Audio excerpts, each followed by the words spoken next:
Welcome to Disruptive Capitalists, the show where purpose-driven entrepreneurs and bold investors share how they're reshaping the world by investing time and money in a way that improves lives and creates wealth. So let's get to it. Everyone, thank you again for joining us for another great episode of the Disruptive Capitalist podcast, where we talk about how to use capitalism for good. If you're out there doing good in the world and you want to make that sustainable, use capitalism as a tool to make it so. And this show is again brought to you today by grantauthority.org. So if you haven't checked out how to get access to grants, it is the world's largest database of grants on the planet for sure. Definitely check it out. All right. My guest today is Tom. Tom Dunkel is a battle-tested entrepreneur with nearly 30 years of experience building, scaling, and failing in business. Thank you for sharing that, by the way. He's built 2 8-figure companies, crashed 6, and raised over $50 million across multiple asset classes. He is now the managing director of Eagle Capital, where he helps investors grow wealth through operator-backed deals. And we're going to ask a little bit more about that. You've been featured on over 90 podcasts, now the best of the best. And off the clock, you are an 8 handicap golfer. I'm just a handicap golfer.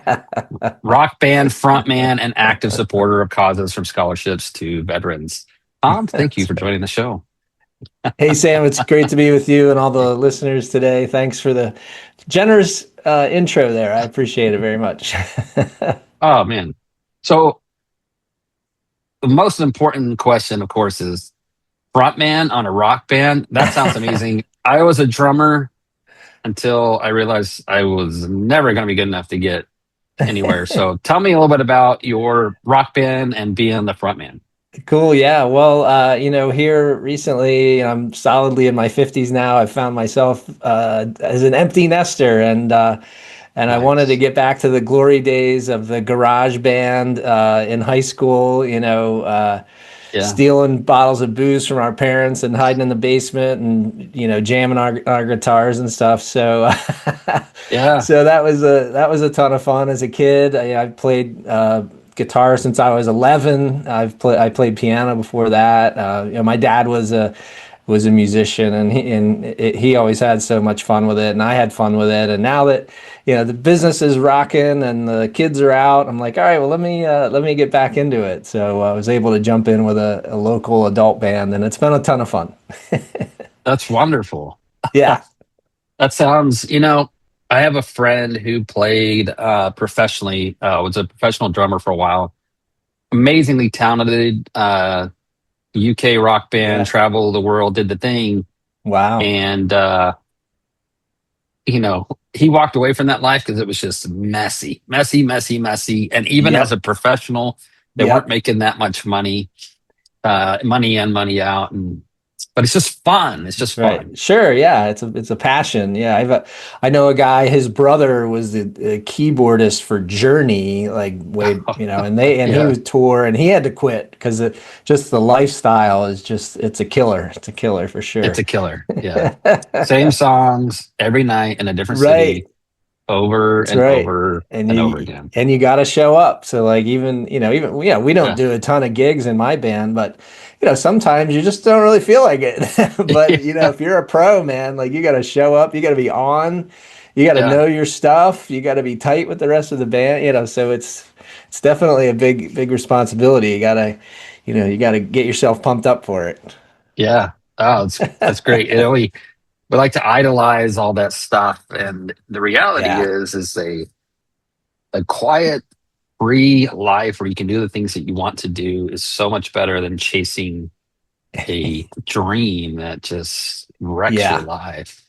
Yeah. All those rock movies, I love watching those. Bohemian Rhapsody and Rocket Man and the Doors movie, and all those movies. You can just see how great the music is, but then behind the scenes, just all the stuff they go through and the relationships and the driving around on the bus and the drugs and everything. It's a tough lifestyle. So I'm glad to just have it as a little hobby. That's it. Follow your passions on your free time, unless you can find a way to combine them into a capitalistic situation where you can follow your passions and make money at the same time. Most people Yeah. can't do that. And Yeah. so Yeah. do something then that brings meaning. I want to talk about that, That's doing right. stuff that creates meaning. You have found a way to do that in Yeah. your business. Tell us a little bit about Eagle Capital Investments. What are you guys doing, and how does that create meaning? Sure. Yeah. Well, for 20 years, I've been banging around in the real estate, in and around real estate, doing different things. And, has been anything but a straight line, but I have reached a certain amount of success along the way. And so that's allowed me to, build up a network of operators who I've come to know, like, and trust over the years. I've sat knee to knee with them, broken bread, gotten to know them, gotten to know their families, and so I would try to find those people that I think are of high character and also have great teams and can execute in their particular niche. And then also over the years, I've been able to develop a network of investors who have tagged along with me to invest in deals. So that's kind of what Eagle Capital is it's me looking for deals for myself that I'm going to put my own money into, and then Hmm. basically inviting my network of investors who are, they're busy doing other things. They're tech entrepreneurs or other business owners or lawyers, or they're doing what they're good at, and Yeah, so they can rely on me and my experience and my network and what I'm good at to invest in alternative assets like multifamily, self-storage, medical office, mobile home parks, private lending, so just things like that. So my investors, they don't ever see a deal unless I've looked at it and I'm ready to write a check myself. that's I love that philosophy, that willingness to go into battle. You mentioned that you failed at or crashed six businesses, which is, I can proudly say I've crashed some businesses pretty hard. It's Sure. a ton of work, and when you do, you realize, oh, if I would have made this change 3 years ago, this never would have happened. And just Yeah. the newer entrepreneurs, they just don't know that. They don't know that, and they don't see that. Yep. So now, so you're doing some mentoring as well, is that correct? Yeah, yeah, I am. It's fun. I've been sort of unofficially mentoring other, younger entrepreneurs in the real estate world for a number of years. It just sort of kind of happened organically. But more recently, I've actually reached out through a program, and I've been mentoring some college students who are looking to get into finance or real estate or something entrepreneurial. So that's been a lot of fun and a nice way to kind of give back and spend some time, trying to form and inspire the next generation of entrepreneurs. That's fantastic. So if somebody's interested in learning how not to crash six businesses, unless they want to just do it on their own, which I totally understand, I needed Sure. to. Um, the problem is that if you do that with investor capital, Hmm. um, Yeah. Yeah, we it's every time. So my partner Joe and I, we've been business partners 15 years. Every time we would start something new, we would use our own capital first and try to figure Mhm. things out, and then make the mistakes, and then try to figure it out if we could. But I kind of boiled it down to three key things, Sam. And I've actually I've Mhm. spoken. I've done a whole like hour long presentation on stage about this, so I'll try to boil it down, real quick because I know we're, kind of on a tight little podcast here. And if anyone wants more information about it, I'm happy to catch up with you later. But the three things that I found, Sam, are number one is you got to surround yourself with the right people. So like when I was early in my career, I had a great education, MBA, all that. I did the corporate thing. I worked with Mhm. some amazing people, and that helped to kind of propel me forward. But when I got fired from my job in 2006, and I found myself going out and doing something entrepreneur wise, I found like I needed a whole new group of mentors and educators, to help me kind of get through the next phase. And so it's always about bringing in the right people and eliminating the wrong people Yeah. and really filtering that down. Because ultimately you want to build a team. You're going to have your internal team, and then you're going to have your external team of professionals that help you kind of get to the next level. So as you're growing, as you're getting into business, growing your business, wanting to move it forward, you have to start thinking about who do I know, or who can I connect with that can help me with this particular problem? Not how, Yeah. how do I, figure out how to market to high net worth individuals? There's, as soon as you kind of make that mindset shift to who, not how, which there's a book right over my shoulder here Yeah. called Who, Not How, which is a great book. That'll unlock a lot of things for you. The second thing is finding a niche. The businesses where we've excelled and done really, really well are Yeah. very niche businesses. So distressed mortgage debt, for example, is a business. We've done $70 million of revenue in that business over the years. And then in self storage, we had a particular niche within the self storage world. We were able to build a almost $60 million portfolio of self storage there. The businesses where we failed were like hard money lending. I'm in the Philadelphia market. You can't swing a dead cat without hitting like 10 lenders around here, trying to lend money to contractors who are fixing up houses and selling them. It's a big market for rehabs. It's an older housing stock. It's a big market. There's millions and millions of people and millions of homes around here. So it's super competitive. So there was so much noise and competition there. We couldn't break through and we got decimated there. And same thing in the title business. We tried to do a title company. We're like, oh, this will be easy. There's never a claim on title, so we just thought we'd be collecting these premiums.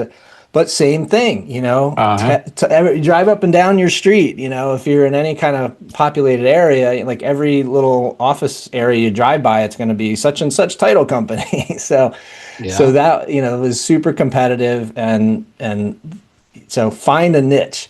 And then the last thing is once you find that niche and you get those people, like you got to go deep with it, right? You got to go deep. You have to learn as much as you can. You have to have the mindset that you're going to be the best in the country at that particular niche. And what that does, you create this magical situation where you can say no to deals really quickly because if they don't fit right in your niche, it's an easy, quick no. And so you save a lot of time and brain power. And then the other thing is when you do find a deal that fits your niche, you can go out to your investor community and talk about that niche and that deal with authority. And then it makes raising the capital super easy. I don't want to say super easy, but a lot easier. Yeah. Easier. Than if you're like, oh yeah, I buy multifamily properties in Texas, for example. It's like, okay, well that's a humongous market. There's multifamily properties everywhere. But if you say, oh, well, I'm in the Austin suburbs of this and that, and we only buy properties that are, 1980s vintage or older, and you really kind of narrow it down, then you can create that authority position in that niche, and it just makes your life a whole heck of a lot easier. It makes it a whole lot easier. I just speaking to a serial entrepreneur, founder, exited multiple times, now works at a VC a few days ago, and he said the exact same thing that you just said, Tom. It's like Sam, I know you and your partner, my tech partner, former Skunk Works. Probably heard of them before. If you haven't, you're living under a rock. You probably heard of Google DeepMind if you're into AI at all. And between him and myself, we probably have over 500 pending patents. Okay. Oh, cool. So we've invented stuff, a lot of it. Yeah. And it's like, okay, Sam, I know you could revolutionize the title industry. Like our tech could revolutionize the title industry. Right. It could revolutionize this. It can do this. It can change this. If you deploy that, it would destroy accounting, like all this stuff, right? And it's just like 5 or 10 years ahead of what's out there on the market today. But it's like, what can you actually do that you want to do that brings you meaning and that you can focus on, create, and deliver? And for us, it was, I want to fund the world of small businesses, nonprofits, everybody out there trying to do good. I want to create a system that can fund them. And we did. So that's like, let's do that and let's make it the best thing on the planet. It's already the biggest. Now let's make it the best. And how do you do that without chasing every single thing? because Right. they're all great ideas, right? We used Yeah. to say in the military, good idea fairy. The good idea fairy was here and sprinkled good Right. ideas all over us. Yeah, it does. It takes discipline to be able to say no, especially when you're first getting started and you're just dying to do a deal, right? You want to do a Right. deal, and it's something comes across your desk, and you're like, well, I think if I did that or I did this or I stretched that, maybe I could make it work. It's you got to have that discipline to say no real quick because when you do take down your first property, Hmm. you're it's a long journey. When we buy Yeah. self storage, we know we're going to be in it 3, 4, 5 years, and like if you're getting involved in a development deal, that's a 7, 8, 9, 10 year kind of thing. So you need to be real comfortable that your capital's in the right place. It's it. And every bad real estate deal I ever did, so I've done about 27 or so apartment Mm. complexes, mobile home parks, some Yep. storage, and every single Yep. bad deal was, hey guys, like a partner, former Hmm. partner, hey, do this deal. I'm like, that's out of our area. It's not what we Yeah. do. It doesn't fit Yeah. our mold. No, you guys can do it. It's going to make all this money on paper. And then it's just like, okay, Yeah. we'll do it. And that, Yeah. everyone that we've lost money on has been Yeah. that was outside of our expertise. It was outside of our geographic area. We didn't Yep. know the market well enough, and we did a deal that did not Right. fit the niche. Wait, you've done a bad deal? I've done a bad deal. I think Oh, if you listen to the if you're world, in it's like real we're the estate, only you've two done a bad guys on the deal. planet who have ever done a bad deal. Oh, you can never lose money in real estate. Have you ever Yeah. heard of 2008 and 2009? It's like Right. that's exactly what happened in commercial real estate, over the Yeah. past couple years. It's just not Yep. on the news, Yeah. but it's the Well, yeah. When reality. when I got creamed back then, because when I started my entrepreneurial career in real estate, it was 2006. So those next few years, I got Mhm. I got my face kicked in pretty good, and Yeah. I decided after that I was like, you know what? I'm not ever going to like get mentorship or anything, from someone who hasn't lost $1 million or more in their real estate Good. career. It's something, because it's those are the hard lessons, and those are the people who now that they've come back, they're like a friend of mine. He lost $35 million, and so he's got all that experience, and now but he's back. He's building it back, and he You, you, and learning from those experiences. So the people who fight you the hardest when they lose money are the ones who lose 5 grand, 10 that's grand, right. 50 grand. Yep. Yep. How Yeah. could this possibly have happened? It must have been fraud. I'm Yeah. like, Yeah. 525 basis points went up in a year and a half. Like Yes. you Oh want yeah. to, you want to see real Yep. estate fail? Go through Yep. that. Yes. Yeah. Yeah. We had a bunch of those calls after living through that. Yeah. With Yeah. storage, it really, really damaged. There's damage across the entire real estate industry, and in our self Yeah. storage portfolio, we're certainly not immune to that. So we definitely had some of those conversations along the way. So some people understood better than others, but yeah, Oh, it's the you savvy never. ones that have always been like, yeah, we got it, Sam. I know Yeah. we'll figure it out. And we did, and we figured it out for Yeah. them. But the That's little right. guys, they're just like, Dad, Yep. you can't Oh possibly yeah. lose real estate money in real estate. It's like, okay, Yeah. lesson learned, right? Yep. Lesson learned. Yes. There's a Absolutely. reason the SEC says sophisticated and accredited investors. Yeah. That's right. That's right. Yeah, we only work with accredited investors, but even accredited investors sometimes can get a little squirrely. But for the most part, if but we Yeah. we do a lot of education, right? I was talking about the niche earlier and how, you raise money, a lot easier when you're in the niche. It's because, before you even have that deal that fits in your niche, leading up to that, you're gonna be out, if you're doing it right, you're gonna be out talking to your investor community all along the way, educating them about, what's going on in the industry. Hey, here's a deal that we passed on and why, and here's what's going on, what we're seeing with interest rates or this and that, and Hmm. then this is the type of property that we're looking for because of XYZ ABC, and we're going to implement these strategies and blah blah blah. And so when that deal does come through, you're going to say, hey, guess what, all those things I've been telling you the last 3, 4, 5, 6 months or whatever, here it is. It's right here. It's on a silver platter, and it checks all these boxes. It's in a great market. It's, this type of asset, and it's got this kind of cash flow and this kind of, duration and this kind of exit strategy. And so all those things help to come together on that when you do find that deal in the niche. Yeah, that's great. Folks, if you're hearing what Tom said about find the niche, listen, who, not how, find the operator who's lost money before. If they haven't lost $1 million, don't listen to them. So listen to Tom, listen to myself. I've done it Right.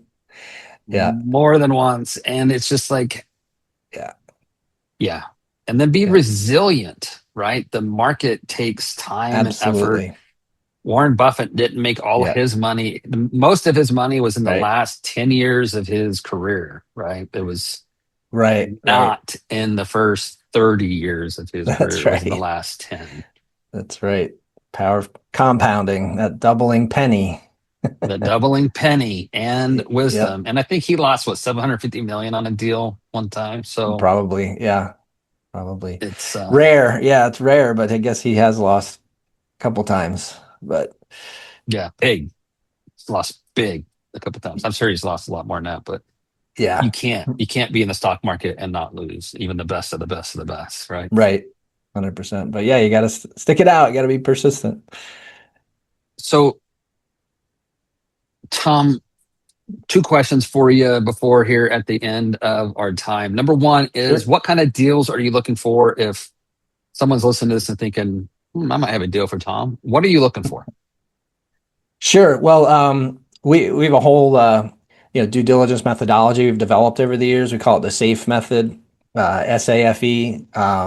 S stands for sponsor. And so if you come to me, we're going to spend, before we even look at the deal, so A is for asset, F is for financials, E is for exit. But we spend a lot of time on the sponsorship part. I mentioned that at the very beginning of our talk today. I generally like to, if it's at all possible, meet people in person, get to know them. A lot of times I'll look at a deal. I'll like kind of shadow them on a deal first, just to get a sense of, how they work, their due diligence process, because that's my, I'm a spreadsheet nerd, right? That's how I was brought up in the industry. I'm a financial analyst by training. So, Yeah. I'm going to dig into the numbers. I'm going to want to understand, how how your projections work and that sort of thing. But that's all in the financials.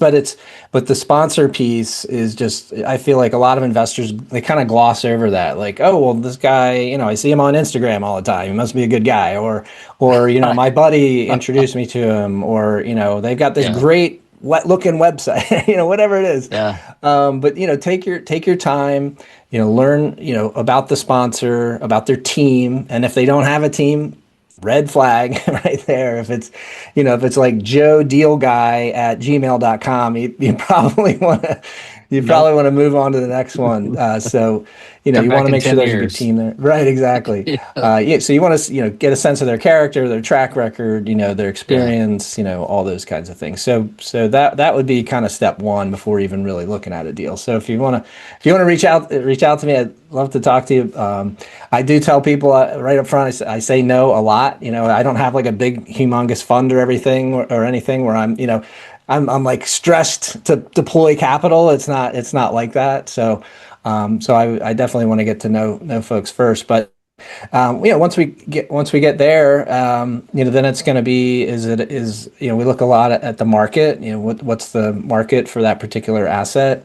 Is it a growing area? Like, for example, I did a multifamily deal in Phoenix a while back, and Phoenix, there's a lot of supply there, but this particular property, it was in a niche neighborhood where there's not a lot of supply, right? And there's no natural disasters out there. The property taxes have a cap on them. So anyway, I look at those little details. But I am looking at deploying capital this year in multifamily, mobile home parks, like I said, medical office, and asset classes like that. Because at this stage of my career and the investors that I have, capital preservation is a big thing. Yeah. Cash flow, right? We're not looking for the home run and Wait a minute. Cash flow? yeah, Did I hear that correctly? I thought it was just like poke and hope, I just put yeah, money right. in it and everything goes up No, and to the right. that's right. Yeah, yeah, yeah. Yeah, no development deals. No, don't really have an appetite for that. But Uh, lending, like secured lending, I'm a big fan of that. I've been doing that a long time. Even though it didn't work out for us, I was building a business in hard money lending. I still do some private lending, just myself and through Eagle Capital. mhm. So those kinds of things. But it all starts with the sponsor. Are they strong? Are they good background, good experience? All that stuff. Stable, right? That's another thing. Like a lot of sponsors, a lot of investors will like beat up the sponsor, like, why are you charging that fee? Why are you charging that fee? It's like, okay, sure, you want your fees to be in line with the market, but you want your sponsor to be healthy because guess what? Yeah. If the sponsor is not healthy and they go out of business or they go off and do something else, then you're You're really stuck. toast. You're Yeah, you're really, toast. really stuck. So you got to make sure your sponsor is strong. So that's part of the due diligence as well. You might say, do I want somebody who's managing $50 million to get paid 60 grand a year? And the answer is no. If they're only Right. making 60 grand a year, managing your $50 million, your collective, your asset, your capital, Yeah, they're not gonna be able to hire anybody. They're not gonna be able to hire good staff. Do you want that's right. bottom rung, cheap, cheap? I'm Mr. Scrooge. Where did my penny Yeah, go? that's And you right. want all of that, but you won't fund them to, it's so counterintuitive when you take a step back. That's right. Fund your operators, fund your sponsors, and if they have a Hmm. great team, your asset's going to do as best as it possibly could. Yep. Yep. If they For can't afford sure. gas, like you're you're toast. Right. Yeah. Yeah. Yeah. That's trouble. And by the way, if I'm sure I'll give you my contact info here in a minute. But if you don't want to talk to me, if you want to talk to my clone, right, you can go. It says right here on the screen, tomdunkel.ai. You can have a nice little chat with my clone about my background and the deals I'm looking to do. Oh, that's super cool. I was going to ask you about Yeah, that. TomDunkel.ai, folks, go check it out. that's right. And awesome. Can have a Go little ask. virtual conversation with me. It even you can even do like a call, so it's my voice. It's kind of cool. That's super cool. The world is changing so fast. I Yep. love it. Yeah. I love it. Yeah, it's pretty All right, cool.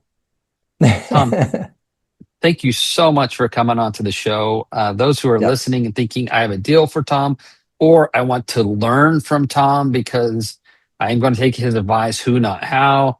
The who Mhm. is Tom is not a sage on a stage. He's actually been through the pain and come out the other side. Like those are Mhm. my favorite mentor I've ever had been multimillionaire, gone into bankruptcy, lost his Mm. house, his cars, the paintings on his walls, everything Oh, got taken and then rebuilt the whole thing. And yeah. that man can speak to me like nobody else can because he's been Right. there and done it. So if you haven't lost money, don't Yep. don't mentor. Anyways, That's yeah. So right. if you want to talk to Tom about mentoring, learning from him, Yep. or investing, how can they reach out to you? Yeah, absolutely. By the way, Sam, it's been a blast, buddy. Great questions, good conversation. I'm Tom Dunkel, managing principal at Eagle Capital. If you go to investwitheagle.com, you can connect with me there. You can grab a copy of my book. The Wealth Builders Playbook has some fun stories in here about deals I've done, my approach. Talks about our due diligence method, the SAFE method. And I'm a golfer, and so there's a lot of I've made up a lot of little stories in here that are happen on the golf course or sipping a bourbon on the patio afterwards, that sort of thing. So I don't know, I had some fun with it, and hopefully there's Awesome. some enjoyable lessons in there for folks. We'll put that in the show notes. Definitely go check out tomdunkel.ai. That's Mhm. Dunkel, Tom, Mhm. Dunkel.ai. Go talk to Tom there, which is Yep. brilliant. Tom, thank you so much for being on the show. Yep. And again, special thanks to grantauthority.org. If you haven't checked it out, they are the platform to go find grant funding, whether you're a small business, for-profit, nonprofit, church, school, whatever. Go check them out. And folks, we will see you again next time. If this episode shifted your thinking, then share it with someone bold. And remember, capital is a tool. Use it to build a world you are proud to live in.